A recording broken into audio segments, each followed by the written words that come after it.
Guillaume Pelouse from France, and my question is for Michael Crawford.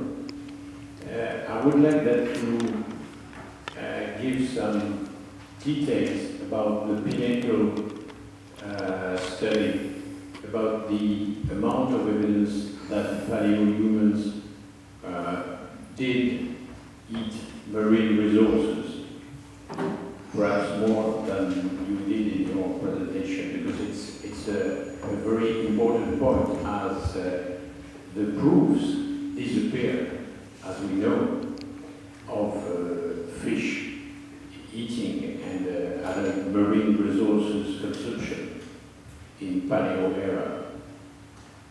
Right. Thank you, Guillaume. We're talking about the RSPAC study. This is a study of 14,000 pregnancies in which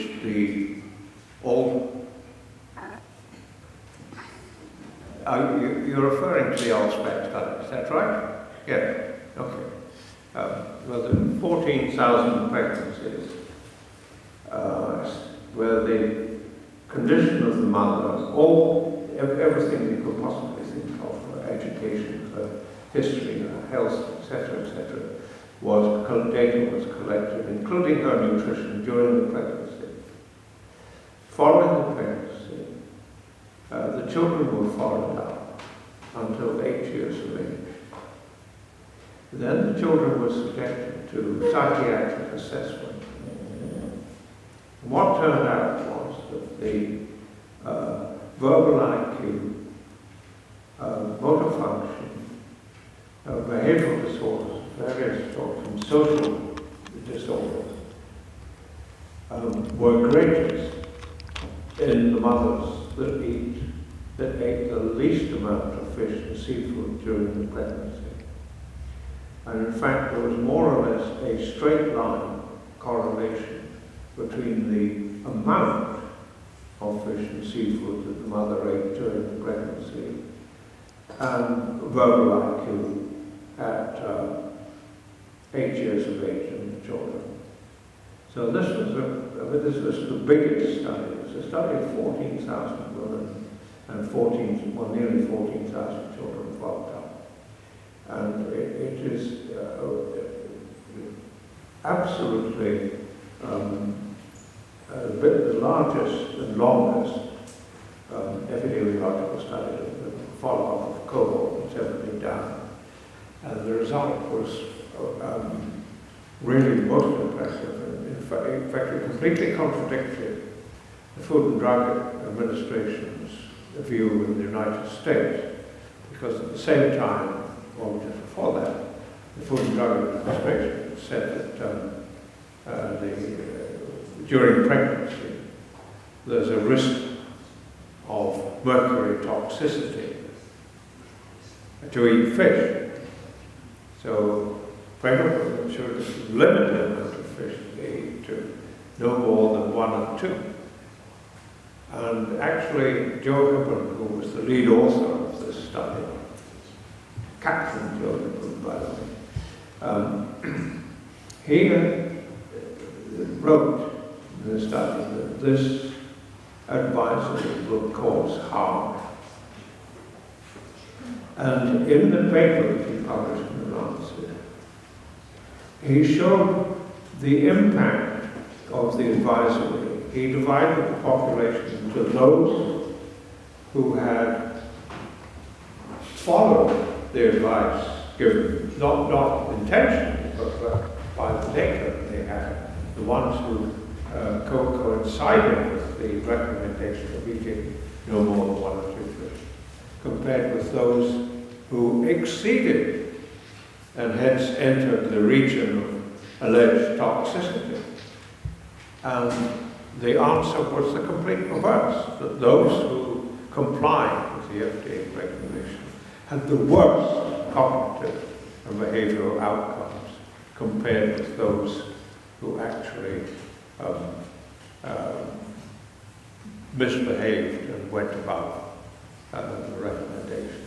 And the FDA, a lot of us have been very concerned about this FDA because that was repeated by the European Food Standards Agency and the British Food Standards Agency, just doing following like sheep. And we wrote to them and said that they did not consider the benefit of fish and seafood. And believe you, this paper was published in 2007 when the authors said this will cause harm. And in fact, we could argue that this study has actually depleted the children of the United States of several IQ points that their genetic heritage should have gifted them. It's as serious as that. And we've now got a major paper in press challenging the recommendation, because there was a lady whose name I can't remember at a conference in Hawaii who had done a study to show that the impact of this idiot recommendation was that women said, oh, if this is toxic, neurotoxic, I'm not going to eat any of that stuff. So in fact, it had a complete negative effect, way beyond what was anticipated. So it's a real disaster. And that Alspec study provided the answer. But it didn't need, excuse me, we didn't need the Alspec study, because if you stop and think about it, the ladies of Japan had eaten fish and seafood every day of the week, sometimes more than once a day. And they had given birth to a population of children that had grown up to have the best longevity, the least cardiovascular disease, the least common cancer, the least major depression of any industrialized nation. So where is the evidence of toxicity? I can explain why mercury is toxic, why it isn't toxic in fish. And the reason for that is that mercury takes selenium out, and the brain depends on selenoprotein for protection against peroxidation. But there's so much selenium in fish and seafood that it completely nullifies any impact of any mercury that comes from fish, cattle, sheep, cows, or porridge. Thank you. Thank you. So we have another question there, and then just comment. Thank you very much.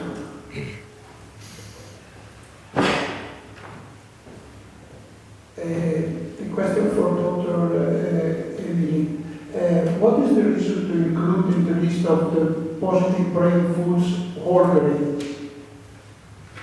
I'm sorry, positive brain foods. Whole grains as a beneficial food for brain health. So what I can tell you about that is that these were studies of whole dietary patterns, and people who tended to eat more whole grains tended to eat less processed food.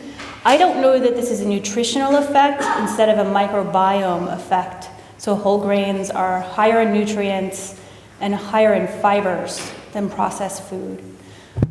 So I think that's where the signal comes from. And perhaps also the healthy consumer bias. Exactly, they're eating. So when and that's why they include it in these studies. It's better those than the white.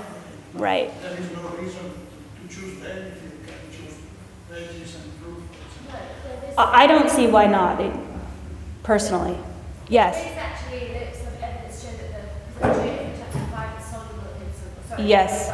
environment, and the whole grains have different fibers, because bear in mind it's an ecosystem, and our gut bacteria, there's like 10,000 different types. Like we all have our own favourite foods, so the gut bacteria have their own favourite foods. So some of the beneficial gut bacteria that provide the short-chain fatty acids that prefer some of the fibers that are in whole grains. So that's one of the latest.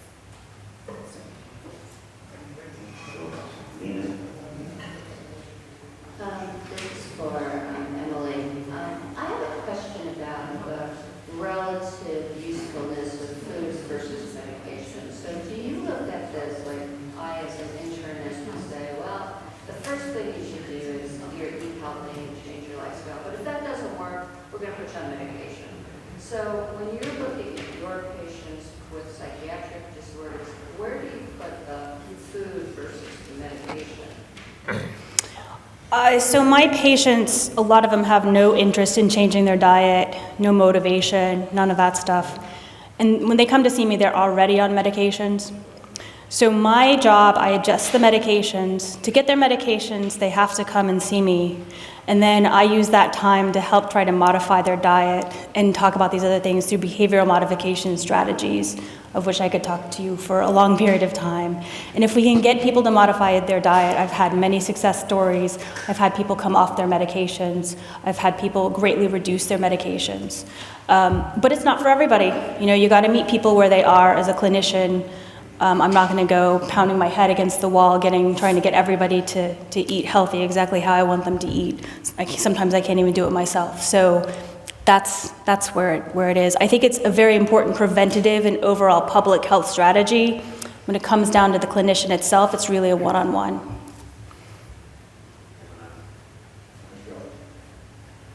Professor Crawford, I recently interviewed John Newman from the Buck Institute on his work on the ketogenic diet. And in that conversation, he mentioned a study where mice were put on a ketogenic diet midlife, and they studied their memory.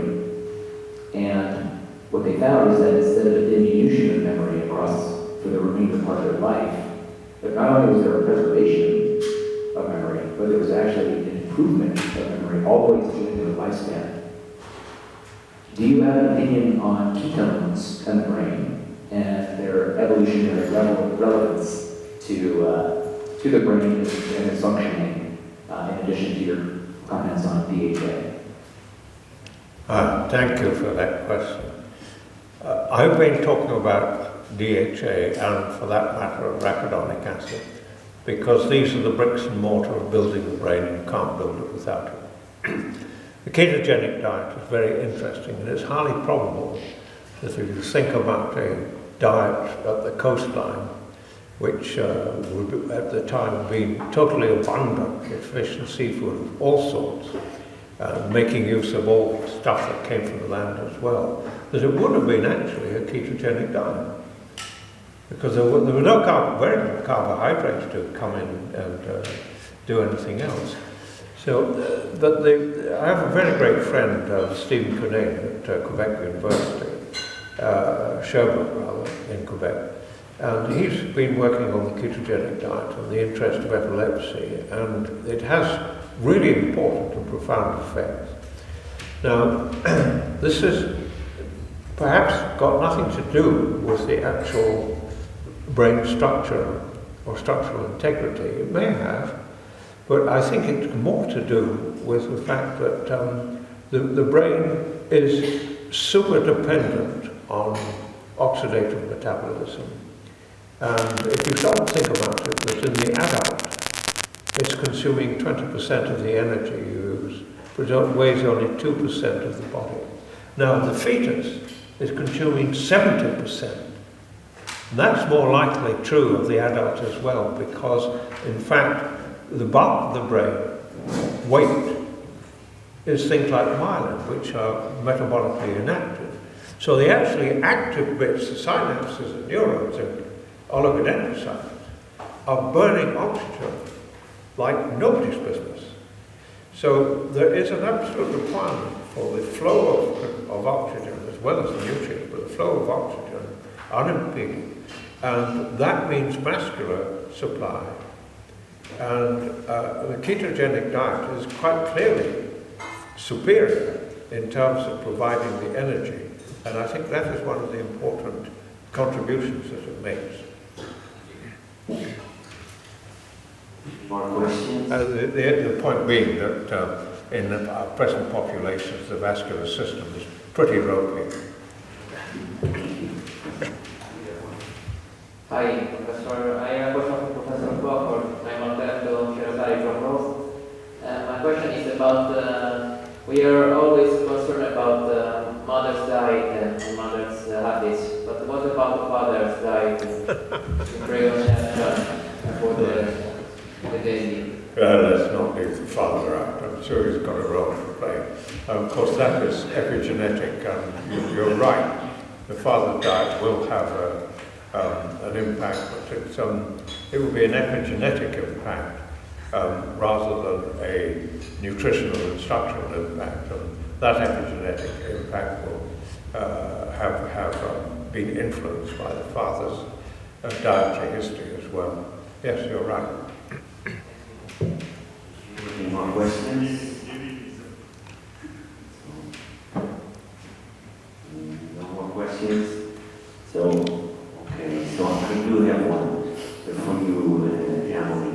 Do you think that, because you discussed gluten in your talk, but do you think that gluten sensitivity, because the first study that I'm aware of regarding non-celiac gluten sensitivity, they were actually done in schizophrenic patients. So do you think that in the future you guys, psychiatrists, will have like a biomarker to test for gluten sensitivity in psychiatric patients in order to personalize their diets? Well, so there's Emily Severance is a researcher. She used to be at Johns Hopkins. I can't remember where she is now. She does lots of interesting studies, both in Europe and the US, regarding gluten sensitivity. She's done it in psychotic patients who are medication naive, difficult to find. And she found that those patients with schizophrenia who are gluten sensitive, even people who had been sick for 40 years, if you took gluten out of their diet, they had improvements in some of their negative symptoms, meaning their cognition, their socialization, which actually the negative symptoms don't respond very well to treatments or medication. So I think that's the future of psychiatry, especially in the psychotic disorders. Certainly I have people with brain fog and other issues. They seem to be microbiome related. Gluten is a part of that because gluten is a FODMAP. Do y'all know what that is? I'm sorry, I'm from Texas, I say y'all. So FODMAPs are fermentable oligosaccharides, sugar alcohols, things like that. They're high in asparagus, artichokes, but also gluten, not the gluten part of it, but of wheat, but the carbohydrate part of wheat is very high in FODMAPs. So you combine wheat with high fructose corn syrup, which also is high in FODMAPs, and it's kind of a disaster for the microbiome, and for some people it has a pretty profound cognitive effect. So wheat may be bad for two reasons for the brain, specifically in different individuals. It can be genetic. It can also be, I think, acquired. So, one question.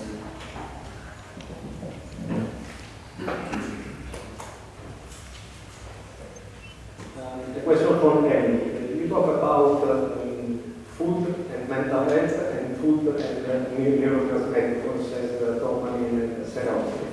But what about the light? What about what? Light. Light. Exposure. So I have a blog over at Psychology Today, and I talk about all sorts of things. Light is extremely important for mental health. Springtime, the suicide rates go way up. The highest suicide rates are actually in the springtime and then in the middle of July. And however, depression rates go way up in the winter. And that's sort of an interesting contrast, correct? Well, it turns out in the springtime, if you're still depressed and you get a lot of light, you're very irritable and now you have energy. But certainly light therapy is known for depression. Chronotherapeutics, so sleep restriction, is an old-fashioned but effective way of reducing depression. Unfortunately, the minute you get a full night's sleep, you then get depressed again and you can't, you hurt your brain and you actually start to kill your brain and get dementia if you're sleep deprived your entire life. Blue light modification, managing good sleep, bright light in the morning. In the old days before we had medications, what would you do with someone who was manic? You would throw them in a dark room for a long period of time. What would you do with the depressed individuals? They would go to farms and walk outside in these large mental institutions in the country. What was the first thing that you'd hear in London? If you were feeling poorly, you would take a vacation on the seaside if you're having some neural temperament issue. So those trips to the seaside would get you lots of seafood, and you would get lots of sunshine. So Yeah.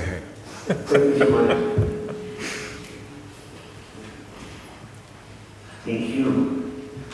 Any other question? Still have room for one more? So Daryl has one.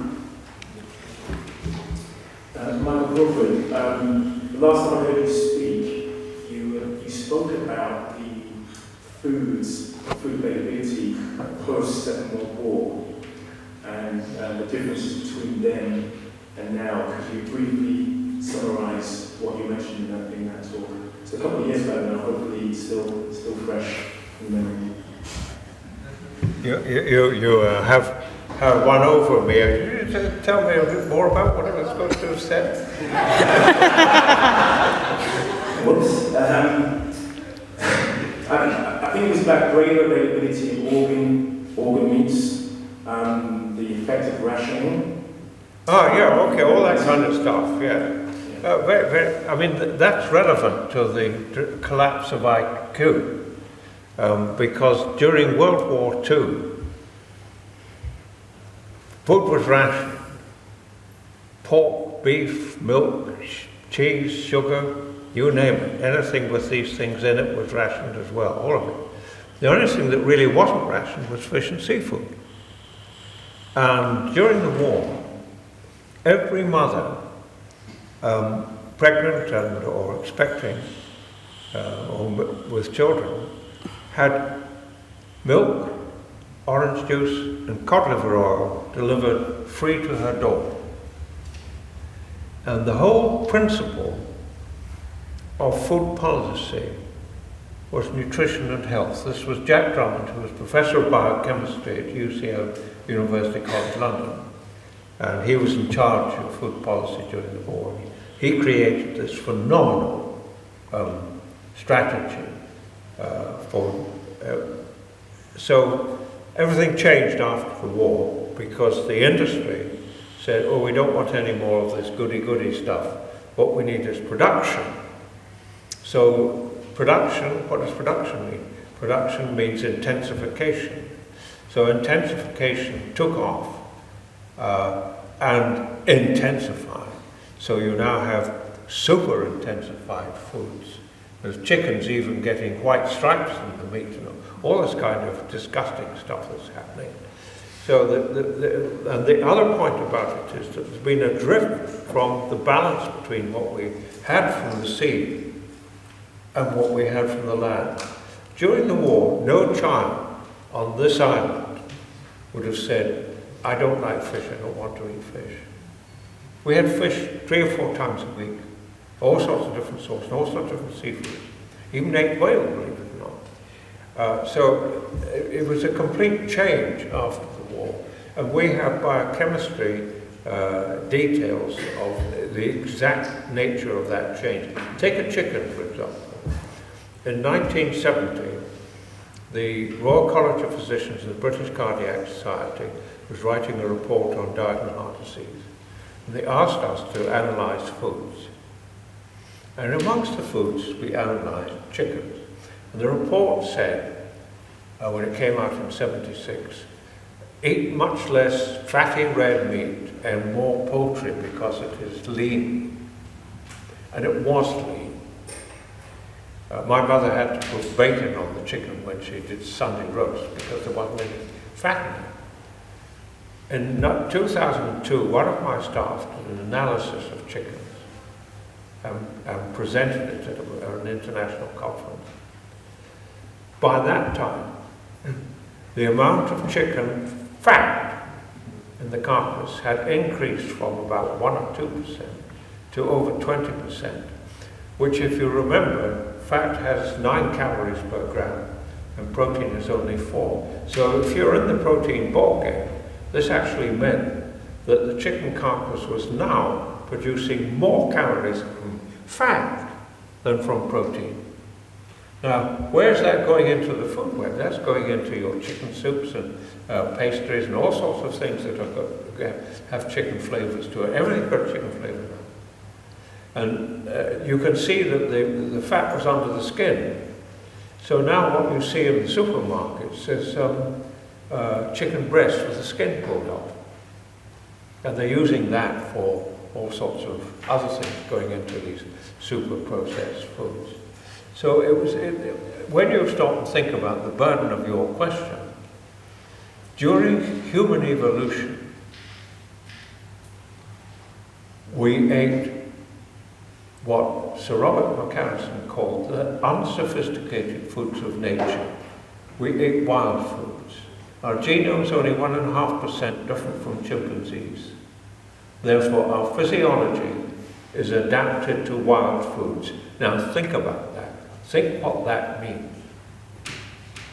And compare it with what you find in the supermarket today. It's complete black and white difference. It's completely different. And this is the cause of present decline in longevity, the reversal of the decline in cardiovascular disease, and this threatening rise in mental ill health and fall in IQ. Thank you.